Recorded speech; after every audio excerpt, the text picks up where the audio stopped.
जनता देखती है। और आजकल जो ज़्यादातर समाचार हैं वो बिहार चुनाव के ही देखे जा रहे हैं। एक तरफ मनोज तिवारी जो है खेसारी लाल के खड़े होने से नाराज है। उन्होंने स्पष्ट भी कहा है, न्यूज़ भी चल रही है उनकी, लेकिन खेसारी लाल का ये कहना है कि मैं जीतूं या ना जीतूं, जो भी विकास करूंगा अपनी जेब से करूंगा। क्या कहना चाहते हैं?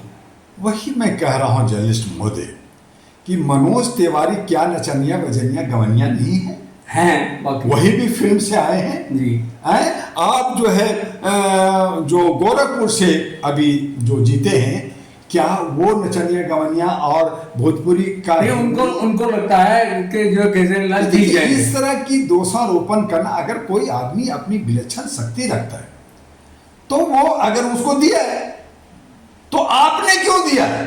तो आप भी वही और वो भी वही, तो मिला जुला के जनता को ठगी ना, जनता को बेवकूफ बनाई ना।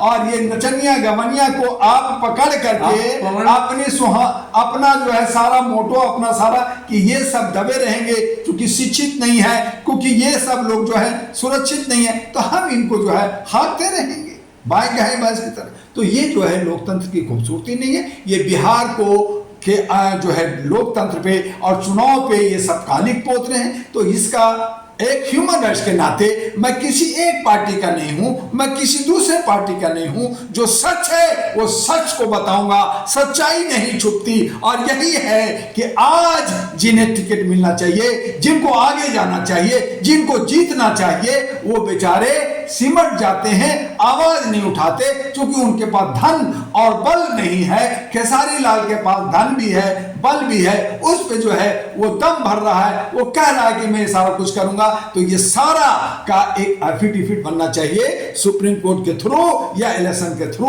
आज इलेक्शन कमीशन अपने तरीके से चल रहा है, वहां ऐसा ही चल रहा है, अन्य राज्यों में चल रहा है। तो ये सारा ड्रामा बिहार की विकास के नहीं, आज जो करोड़ों अरबों रुपया बिहार के चुनाव में खर्च हो रहा है, उसका रिटर्न कहां से आएगा? वही बिहारियों को चूसा जाएगा, गन्ने की तरह पेरा जाएगा और उनसे टैक्स लिया जाएगा, उनसे काम लिया जाएगा और फिर अपना जेब भरेंगे। और इस तरह से वहां जंगल राज होगा, वहां विकास नहीं विनाश होगा। ये सारा इन लोगों ने हथकंडा अपना रखा है। इसलिए जर्नलिस्ट महोदय, आपके चैनल से कहना चाहते हैं कि अगर अभी मुश्किल से 10, 12, 15 दिन टाइम बचा है, उस हालात में अगर जनता करवट ले ले और सारे कॉर्पोरेट पार्टियों को, सारे जो है पारिवारिक पार्टियों को, जो बड़े बड़े नेता सारे दल बदलू करके इधर जा रहे हैं उधर जा रहे हैं, करोड़ों रुपया ले दे के टिकट का लेन देन किया है, ये सब घिसा पीटी किया है, ये जनता को पता है। अवेयर हैं बिहार के लोग। अगर इनको वोट बिल्कुल ना दे, हरा दे इनको, तो एक नया समीकरण, एक नया सवेरा, इंडिपेंडेंट को जिता दो, बिना पार्टी वाले को जिता दो, छोटे पार्टी को जिता दो, उनको लाओ। लेकिन सवाल यह है कि बाबूजी ने 500 दिया है, हमें चिकन दिया है, हमें लिट्टी चोखा खिलाया है, हमने उनका नारा लगाया है, तो हम उनको वोट देंगे। और इस तरह से जो 20-22% वोट लाएंगे, 80% ठगे जाएंगे और 20-22-25% वाले मौज मस्ती करके सरकार बनाएंगे।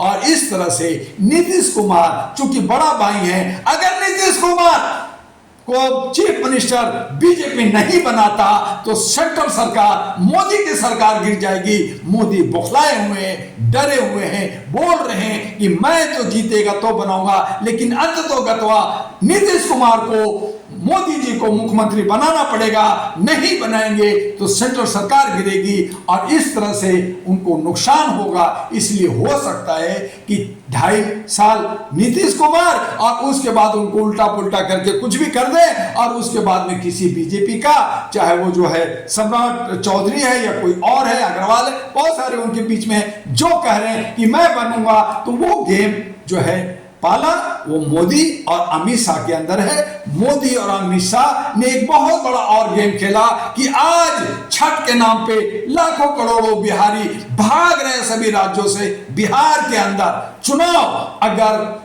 28, 29, 30, 31 में होता, एक में होता, तो ये सारे बिहारी वोट देते, लेकिन चुनाव 6 नवंबर को है और दूसरा जो है 11 नवंबर को है। रोटी खाना है, परिवार पालना है, वो वापिस चले जाएंगे। कोई बॉम्बे जाएगा, कोई हैदराबाद जाएगा, कोई चेन्नई जाएगा, कोई दिल्ली और कलकत्ता जाएगा, और उनका वोट, ये जिसको कहते हैं डाक से आने वाला वोट, तो डाक से आने वाले वोट की चोरी होगी, मशीन की चोरी होगी, दबंगगिरी होगी, और अंत दो गतवा वही चोर वही उचक्के सरकार बनाएगी। और जनता जो 6 महीना 1 साल से भटकते रही है, आवाज देते रही है गलियों में, मोहल्लों में, ये सब के सब धाराशायी हो जाएंगे। क्योंकि हमारे बीच में एका नहीं है, मुसलमानों में एका नहीं है, दलित जो 38% अकेले मुख्यमंत्री बना सकते, उसमें एका नहीं है, शक्ति नहीं है। और इसका फायदा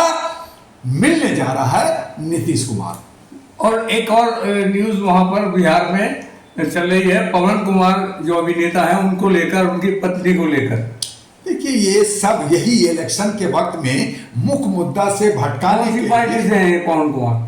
देखिए, पवन कुमार मेरे ख्याल से बीजेपी से हैं वो, तो वो जो है देखिए दोषारोपण जो होता है, अभी दिल्ली में रोहिणी में 5 बिहारियों को इनकाउंटर कर दिया, उनको कहा कि ये लोग बिहार में हंगामा करने वाले थे। तो अभी ये 10 दिन के अंदर न जाने कितनी खून होगा, कितनी गाली गलौज होगा। इनका कोई आचरण नहीं है, इनका कोई संविधान नहीं है, ये एक दूसरे पे पिल पड़ते हैं। यही और इनके स्वभाव में जो है काफी पार्लियामेंट में आता है, यही बाहर में आता है।